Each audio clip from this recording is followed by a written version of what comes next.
Alright, I think this is video number 4 of the Carolina Skiff 21.8 DLV. Again, this is a 2014 model. I think I stopped around the anchor locker. Another problem I had with this boat that happened on my second time of use, and I've only used the boat the second time, is the hinges on the anchor locker came loose.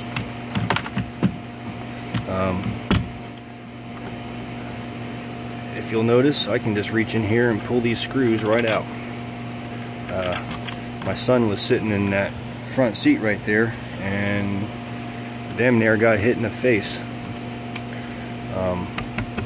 I would have thought stuff like this would have been through bolted into the deck, but it's not. I'm going to have to probably get a bunch of screws and through bolt all these hinges. Again, that's another quality issue that I'm having with the Carolina boats. Another issue is Carolina's got these two half liners or section liners you'll see in the back.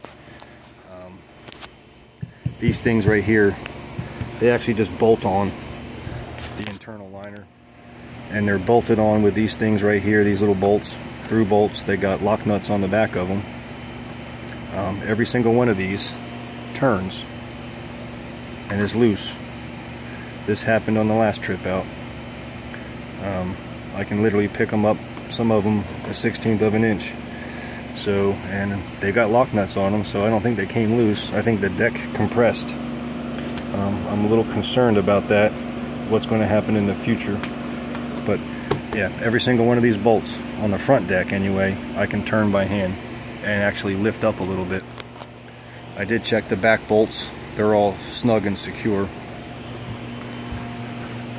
I think most boats come with a factory installed 24 volt pre-rig trolling motor assembly. I had the dealer put on a trolling motor. I opted for the Motor Guide 60-inch model. This is a 24 volt 75 pound thrust motor. Seems to push the boat okay. If you can afford bigger, I'd definitely go bigger on the thrust.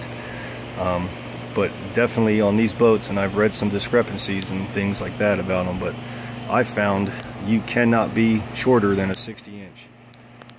The dealer was actually going to put a 54-inch on there, and it wasn't even going to come close to working, I don't believe. I insisted on that 60-inch, and that's normally where I run it, right there, and you can see how much neck is left, and it needs just about every bit of that 60-inch. So if you're looking at a trolling motor, I know the 54 inches are much cheaper, but it ain't gonna work. So get a 60-inch motor. I'm gonna say that trolling motor right, I actually don't know what that trolling motor cost, because it was worked into the overall price of my boat.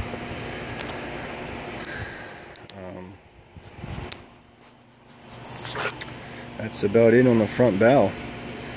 You got some side steps here to get up there.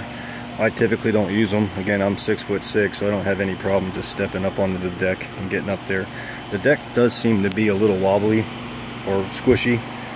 It flexes. The construction of that deck appears to be 2 laminated fiberglass layers, a bottom and with a foam insert in the middle, and it doesn't appear to even be structural foam. It's just foam. And you'll notice how Carolina joins the bottom. They got this vinyl stuff right here. Not real thrilled about that. Those 4 little screw holes right there, those screws, those stainless screws, those are from me. That's where I mounted my battery charger. Coming in the back of this boat, one of my grievances with this, and probably one of my largest ones, is the way this back piece, just like the front piece is molded. This obviously was some kind of floor drain that Carolina may have cut in half. No, that's an actual drain. It's made like that. But anyway, everything in the world gets lodged up underneath this thing. And seagrass and little flower things and all that stuff that blows in here actually gets down up under there, and you can't get it out, and it goes into your bilge. That's a royal pain. I don't like it.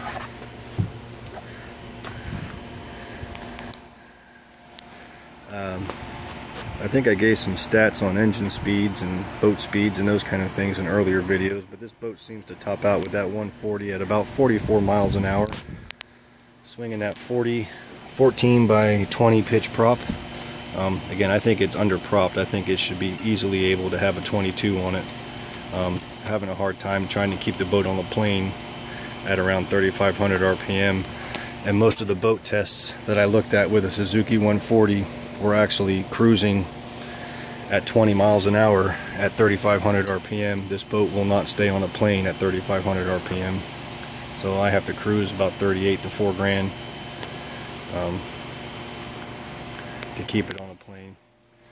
I haven't ran it enough to get true fuel economy on it, but the Suzuki seems to be pretty fuel efficient. I'm thinking somewhere around 5.5, maybe 6 miles per gallon if you're cruising only.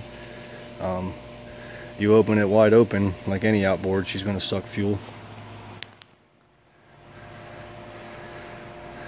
Another thing with the Carolina, if you want a smooth riding boat, this one is not for you. Like a true skiff, you'll feel the slap on a light chop, like on Tampa Bay. It's a flat ride, it's not really bad, but you can feel the slap of the chop. You get into any kind of like wind chop on like a heavy bay sea kind of thing, running maybe 1.5 2 foot seas with a white capping wind chop, this boat will beat the crap out of you. And I don't recommend running it on a plane and that kind of stuff. You'll have to idle it out. But in standard normal rolling seas, you could easily run this boat in 2 to 3s as long as you don't have a heavy wind chop. Just depends on your duration of wave. But again, any kind of moderate chop to heavy chop on a bay or even offshore, don't run this boat. It'll beat the crap out of you. Unless you sit in the back. If you sit in the back, my son tells me he doesn't feel a thing. But standing up here at the console, you definitely feel it. And I'm going to guess that trolling motor up there feels it too. One of the other issues I wanted to point out, and I did read about this on these decks, I'm a little disappointed it's happened so quickly. This actually happened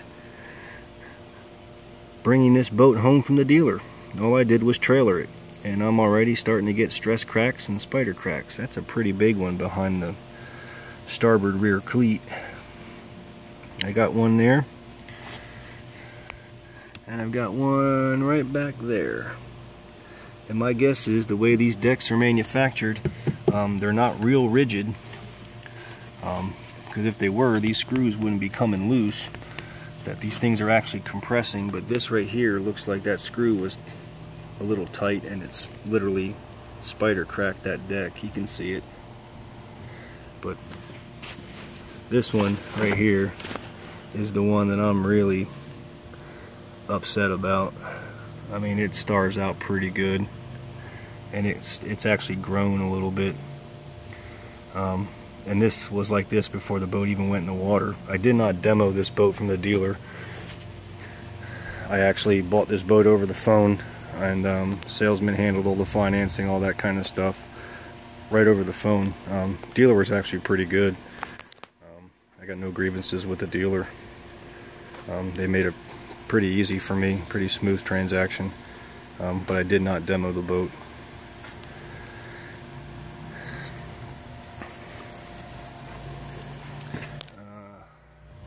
And I'm just looking for spider crack things over here now, and I don't see any forming on this side yet, but I did read about that on these partial decks. Some of them, from what I've read, have gotten pretty massive on people's boats. And you know what, in my opinion, that shouldn't happen. Not on a new boat. Something's not engineered very well, or they're not building these liners strong enough.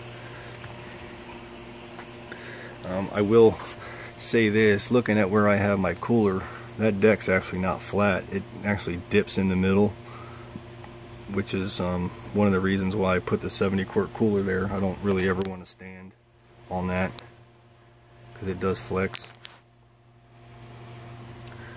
Other than that, that's about it.